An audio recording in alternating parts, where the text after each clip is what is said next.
오늘의 첫 번째 코너 뉴스오 준비되어 있는데요. 뉴스오 같은 뉴스지만 또 메신저가 누구냐 굉장히 중요한데 메신저가 굉장히 프레시한 분입니다. 네, 같이 한번 들어보실까요? 예, 그렇습니다. 이분의 별명이 두 가지가 있는데 대리킴이 있고요.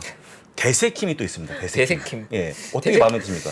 대세킴은 발음 좀 잘해야 될 것 같은데요. 네. 너무 격하게 대세킴 이런 느낌은 괜찮은데 너무 한국 발음 댐 발음으로 가면 조금 좀 강한 느낌일 수 있을 한 것 번도 같아서.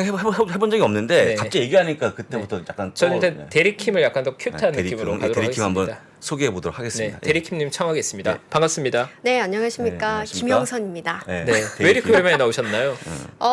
원래 저번 주에 이제 고정으로 한번 나와보라 하셨는데 네. 또 이게 실례가 아닐까 싶어서 잠깐 또 쉬어갔고요. 네. 다음 주에 또 나오라고 하시면 또 열심히 준비해서 한번 나와보겠습니다. 네. 이제 매일 나오는 걸 목표로 한다는데 맞습니까? 매일? 아, 그렇습니까? 목표가 그런 겁니까? 혹시 아니 여쭤보는 겁니다. 혹시 그런 마음이 있거나 욕심이 있으시면 네, 하시면 됩니다. 저한테 묻지 마시고. 알겠습니다. 예. 야망이 있으시다면 솔직히 말씀하셔도 됩니다. 네. 그 야망 다. 예. 제가 또 야만킴이긴 한데요. 네. 오늘 또 열심히 해보고 네, 또 그렇습니다. 반응을 보면서 네, 또 반을 나오겠습니다. 보시면 좋을 것 같습니다. 네. 알겠습니다. 자, 기사 네. 먼저 확인해 보겠습니다. 예. 네, 먼저 첫 번째 페이지 보시면요. 제가 5가지 이슈를 준비했는데 화면이 지금 예, 나오네요. 네. 첫 번째 보시면 이번 가을에 긍정적으로 볼 수 있는 2가지 지표가 10월과 중간 선거다라는 내용이 있어서 가지고 왔고요. 예. 두 번째로는 뱅크 오브 아메리카에서 설문조사를 했는데 그 내용에 대해서 간략하게 말씀드리고 세 번째는 이 현금 흐름이 풍부한 기업들에 이제 집중을 해야 된다. 그래서 그런 내용이 있어서 정리했고 네 번째로는 넷플릭스. 오늘 또 많은 분들이 넷플릭스를 궁금해하실 것 같아서 좀 정리를 해봤고요. 그다음에 다섯 번째로는 이제 테슬라. 또 실적 발표를 앞두고 있어서 정리를 좀 해봤습니다. 그렇군요. 네. 여기서 가장 중요한 기사는 어떤 겁니까? 몇 번째 기사입니까? 아무래도 테슬라가 아닐까 싶은데요. 테슬라. 네. 좋은 얘기겠죠, 물론. 좋기를 바라는 내용. 간혹 가다가 분위기 모르고 나쁜 기사 갖고 오는 분 계시는데 그렇게 네, 하면 안 됩니다. 약간 긍정적입니다. 예, 좋은 거 네. 한번 같이 보겠습니다. 예. 알겠습니다. 네, 최근 3분기 실적 시즌에 맞춰서 좀 반등을 보이기 시작하지 않았습니까? 네. 그래서 S&P 500이 1월 초부터 이제 10월 최저점까지 마이너스 한 25% 정도 조정을 받은 상태에서 좀 바닥을 점치는 좀 여러 지표가 나오고 네. 있습니다. 그래서 셀인 메이 백인 옥토버 뭐 이런 내용이 좀 나오지 않습니까? 네. 그래서 자주 언급되고 있는데 이런 비슷한 맥락으로 또 할로윈 전략도 최근에 좀 많이 올라오고 있는 상황입니다. 그래서 미국의 투자회사인 오펜하이머에서도 시장의 바닥은 다른 달보다도 10월에 더 많이 발생한다라고 발표하기도 했는데요. 다음 페이지를 보시면 먼저 좌측표를 먼저 보겠습니다. 네. 네, 2차 세계대전 이후에 이 3대 지수가 바닥을 보였던 적들을 카운팅한 표인데요. 이 1946년부터 이 파란색인 다우지수 그리고 그게 이제 8번이 나왔고요. 주황색인 S&P 500이 7번 그리고 1971년 이후에 이 회색인 나스닥이 6번으로 이제 나왔는데 이 모든 지수가 같은 날 바닥을 친 것은 아니지만 확실히 다른 달보다 10월에 바닥이 가장 많이 나왔던 것을 확인하실 수 있습니다. 이렇게 빨간 박스 그러네요. 보시면 그러네요. 확인해 보실 수 있고요. 월가의 역사적 패턴을 또 분석하는 주식 투자자 연감이라고 이제 부르는데 여기에 따르면 이 중간 선거가 있는 해 10월이 이 베어마켓 킬러였다라고 이제 분석하는 자료도 나와 있었습니다. 그래서 우측표도 바로 이어서 보시면요. 1946년부터 이 중간 선거가 끝난 이후에 S&P 500 지수의 흐름을 평균 수익률을 이제 나타낸 수치인데 화살표 방향으로 쭉 따라가 보시면 모두 양으로 이제 끝난 것을 확인하실 수 있는데 또 이렇게 또 확대해 주시네요. 우리 PD님께서. 그렇습니다. 예. 네, 2차 세계대전 이후에 19번의 중간 선거가 치러졌는데 이 선거가 끝난 후에 마이너스 수익률을 기록한 경우가 단 한 번도 없었습니다. 중간 선거가 11월 8일에 있지 않습니까? 네, 그렇죠. 네, 그때 또 우리 또 양으로 끝나는 모습을 또 확인하고 싶은데 또 어떻게 될지는 지켜봐야겠습니다. 네. 지금 또 연준에서 노골적인 금리 정책을 펼치면서 이례적인 해이지 않습니까? 그래서 이번에는 또 명확한 지표가 중간 선거가 될지는 좀 지켜봐야겠습니다. 아니 대리킴 얘기하니까 네. 됐어 합격. 오 대리킴이다. 제가 할 때는 뭐 네. 장방꿀 이렇게 하더니 이 김방꿀 얘기 안 나옵니까? 네, 저희 구독자분들 중에 100억의 꿈님이 굉장히 기준이 높으신 분인데 뭐 쉽게 합격 주셔서 괜히 좀 서운하긴 하지만 어쨌든 합격인 걸로. 네. 네. 여러분 이러면 저 진짜 안 나올 수가 있습니다. 네. 다시 한번. 사실 지금 그 네. 굉장히 중요한 내용이 나온 것 같아요. 미국에서도 많은 투자 전략가들이 얘기하는 게 중간 선거 이전과 이후가 시장이 반전의 계기가 되는 경우가 그렇죠. 많아서 네, 맞습니다. 11월 첫째 주에 있는 중간 선거 전후의 그 변곡점에 대해 유의라는 조언을 많이 해주고 있는데 네네. 실제로 통계적으로 의미 있는 것 같고요. 10월에 바텀이 많았던 건 사실 바텀 피싱 관점에 접근한 분 특히 지금 시장의 분위기가 바닥을 약간 벗어난 듯한 분위기가 있다 보니까 상당히 좀 좋은 자료가 아닐까. 그렇습니다. 예. 네. 개인적으로 희망의 파랑새가 보이네요. 네, 그래서 오늘 좀 긍정적인 자료로 정말 이렇게 됐으면 시작을 좋겠습니다. 진짜. 했습니다. 네. 네, 두 번째는요. 이제 다음 페이지 보시면 뱅크 오브 아메리카의 설문조사입니다. 이거는 최근에 또 자료가 많이 올라와 있어서 많은 분들이 아실 것 같은데요. 이 7일부터 13일까지 총 자산으로 따지면 이제 9,700억 달러 정도를 운용하는 한 300명 정도의 펀드 매니저들을 대상으로 실시한 설문조사인데요. 한 달에 한 번 정도 꾸준히 하는 설문조사이기 때문에 좀 일관성 있는 지표로 많이들 좀 평가되고 있습니다. 그래서 저도 정기적으로 좀 확인하고 있는 설문조사기도 한데요.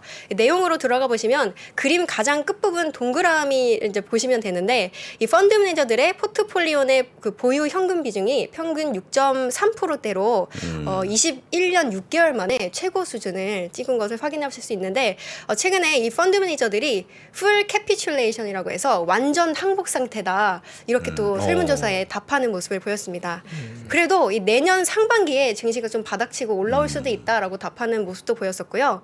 대부분의 조사 대상자는 향후 12개월 내에 경기 침체를 예상하기도 했고 주식 비중을 또 축소한다라고 답했던 사람들이 한 49% 정도가 더 많았습니다. 그렇지 않았던 사람들보다. 그리고 또 현금 헬스케어 그리고 에너지에 좀 긍정적인 답변을 했었고요. 반면에 영국이나 유럽 주식, 채권 등에 좀 비관적인 답변을 보였습니다.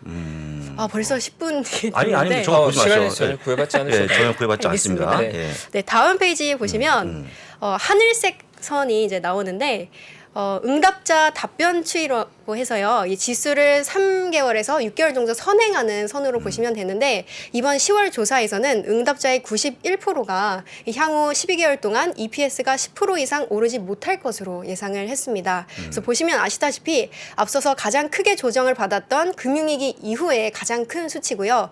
이 S&P 500 이익 추정치가 추가적으로 더 하락할 요인이 될 수 있는 시그널로 볼 수도 있겠는데요. 이 같은 그림을 보고 또 다르게 해석을 한다면 반대로 반등하게 되면 또 반등폭이 클 확률이 높다고도 이제 해석할 수 있겠습니다. 그래서 아래 제가 빨간색 선으로 금융위기 때 이제 최저치 때를 이제 빨간 선으로 그려봤는데 거의 만약에 역사적으로 봤을 때 금융위기 때와 유사한 흐름이라면 저점도 거의 지금 비슷한 수준까지 내려오지 않았나 이렇게 또 바닥을 다 왔을 확률이 높아 보인다 이렇게 또 해석하는 분도 있었습니다. 다음 페이지 또 다른 내용인데요. 네. 세 번째로는 이 앞서서 좀 다양한 의견들과 좀 매크로 상황을 봤다면 현실적으로 지금 내가 보유한 이런 종목들을 어떻게 또 관리해야 할지 궁금해하실 것 같아서 가져온 좀 내용입니다. 그래서 모건 스탠리에서는 이런 상황에서 현금 흐름이 풍부한 기업에 좀 주목할 필요가 있다라고 분석했는데요. 그 중에서도 에너지 그리고 자재와 관련된 기업들이 있었습니다. 제가 앞서서는 에너지와 헬스케어가 좀 답변이 많았다고 했었는데 모건 스탠리에서는 에너지와 자재와 관련된 기업들이 좀 주목을 해야 된다라고 얘기했고요. 이 대표적인 기업 두 가지가 있었는데 이거는 시간상 미주미에 넘어오시면 제가 이 대표적인 기업들에 대해서 영상을 올린 것들이 있으니까요. 한번 확인하시면 될 것 같고요. 이 현금 흐름을 봐야 하는 근거 세 가지만 먼저 말씀드리겠습니다. 이 통상적으로 현금 흐름이 풍부한 기업들은 경기 침체기에도 버틸 수 있는 체력을 갖출 수 있고 두 번째로는 뭐 R&D나 이런 투자 같은 곳에 이제 효율적인 현금을 활용을 하면서 장기적인 상승 여력을 갖출 수 있고요.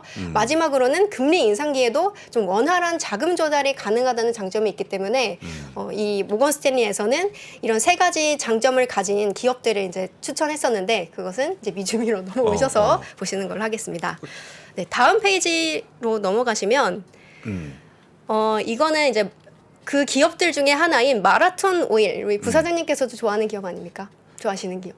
저는 마라톤이라고 읽어본 적이 없습니다. 메르슨. 메르슨입니까? 메르슨. 네. 근데 궁금한 게 네. 땡땡땡땡은 정답이 뭡니까? 현금 흐름입니다. 모건 스탠리 현금 흐름.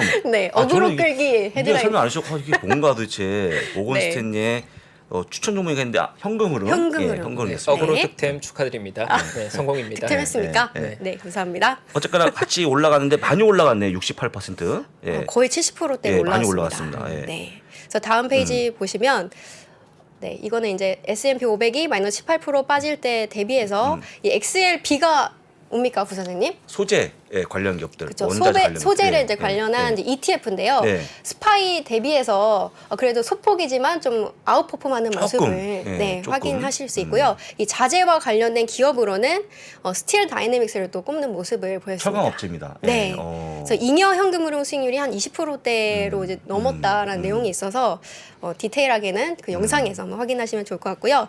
다음 페이지 바로 넘어가시면 예. 오늘의 주인공이죠. 아, 넷플릭스입니다. 넷플릭스. 넷플릭스. 네, YTD로 보면은 마이너스 60% 빠졌었지만 일주일 사이에 12%또 반등하는 모습을 최근에 보였는데요.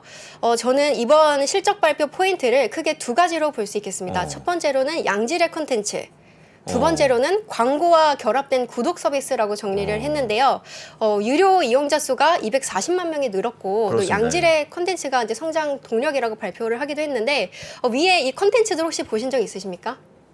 저기 네. 우영우.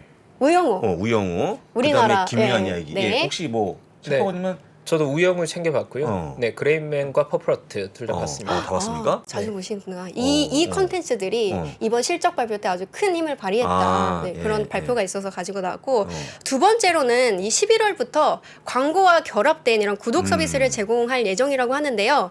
20%에서 40% 낮은 수준의 가격을 적용하는 대신에 시간당 한 5분 이하의 광고를 정송하는 방식으로 좀 바뀐다고 합니다. 그래서 이 부분도 이제 좀 앞으로 주목해 봐야 할 그런 사업 분야가 아닌가 싶고요. 그리고 다음 페이지 또 바로 보시면 자꾸 시간을 쫓기게 돼요. 아유, 여유 있습니다. 네. 제가 마지막 조절하겠습니다.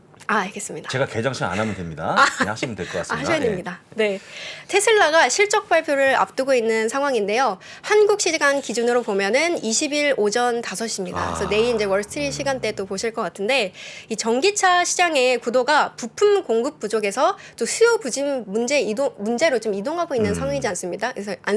그래서 이 수요 부진 우려가 제기되면서 4분기 전망도 좀 주목이 되고 있는데 향후 실적 전망을 좀 테슬라에는 원래 좀 구체적으로 제시하지 않는 모습인데 그렇죠. 또 당사가 이번 이 실적 발표 때 관련해서 어떻게 또 가이던스를 제시하고 또 발표하는지 지켜봐야겠고요. 또 하나는 이제 3분기 실적 발표부터 28일 전까지 이 머스크가 수십억 달러의 주식을 매도할 것이라는 이제 사실이 확실시되고 있지 않습니까? 그래서 9월 말부터 10월 19일까지 이 기업 경영진이나 내부자들은 매도를 할 수 없는 지금 상황인데 또 실적 발표할 때까지 주식 매도를 못하면 발표하고 나서 이제 주식 매도를 할 수 있게 되면은 CEO 입장에서는 긍정적인 실적 발표를 하는 게 본인에게 또 좋지 않을까. 그렇죠. 네, 그래서 저는 실적 발표가 좀 좋게 나왔으면 좋겠고 나온다. 이렇게 하면 조심스러운데 나온다에 확신하시는 겁니까? 확신을 하고 싶습니다. 어떻게 보십니까? 네, 저도 함께 기도하겠습니다. 참 말을 조심스럽게. 네, 말 네. 아낍니다. 이거 잘못 얘기하면 테슬라 워낙 많은 분들이 보고 계시기 때문에 네. 전국민이 보고 큰일 날 계시기 때문에 뻔했네요. 네, 그렇습니다. 일단은 네. 뭐 기대감 갖고 보시면 좋을 네. 것 같고요. 자세한 내용은 내일 아침 모닝 브리핑 때 네. 제가 말씀드려보도록 하겠습니다. 네. 알겠습니다. 정말 요약을 잘하셨네요. 이게 15분 안에 5개 기사를 하는 게 참 어렵습니다. 이 15분이라는 시간 제한은 좀 오해가 있으신 것 같고요. 뭐 앞으로는 네. 20분 채우기 전에 안 보내드릴 테니까 그 20분 채워주시면 감사할 것 같습니다. 그렇습니다. 알겠습니다. 예. 또, 일단 네. 뭐 뉴스 선정을 워낙 잘해 주셔서 네. 저도 사실 제가 오늘 봤던 뉴스 플로드 중에 중요하게 봤던 것들이 다 들어가 있어서 전 너무 감사했습니다. 네, 그렇습니다. 네. 아마 감사합니다. 이런 식으로 하면 네. 주 5일 전 보장합니다. 주 5일. 점점 슬라시 네. 늘어가는 느낌이네요. 자, 일단은 고생하셨고요. 네. 이제 집에 가시면 됩니다. 알겠습니다. 네, 내일 네. 또 뵙겠습니다. 네. 부사장님. 오늘 신선 뉴스 함께 해주셔서 감사하고요. 네. 네. 다음 주에 또 뵙겠습니다. 네. 자주 와주세요. 네. 다음 주에 또 이렇게 네. 나오는 걸로. 이렇게 계속 알겠습니다. 나오는 겁니다. 네. 고맙습니다. 네, 감사합니다. 네. 직주 근접의 레벨이 더 높아지는 겁니다. 서울의 중요한 회사들은 광화문에 많은데 여의도 거주자들 중에 제일 선호하는 자리가 반포예요. 네트워크가 강남이 제일 좋아요. 인생에서 계속 바뀝니다. 적어도 저는 한 6년에서 8년에 한 번씩은 결론을 내야 될 게 인생에 따라서 결혼을 했냐 안 했냐, 아이를 낳냐 안 낳냐에 따라서 많이 바뀌겠죠. 부동산 입지의 변천사를 한눈에 살피는 대한민국 부동산 부의 역사. 지금 서점에서 만나보세요.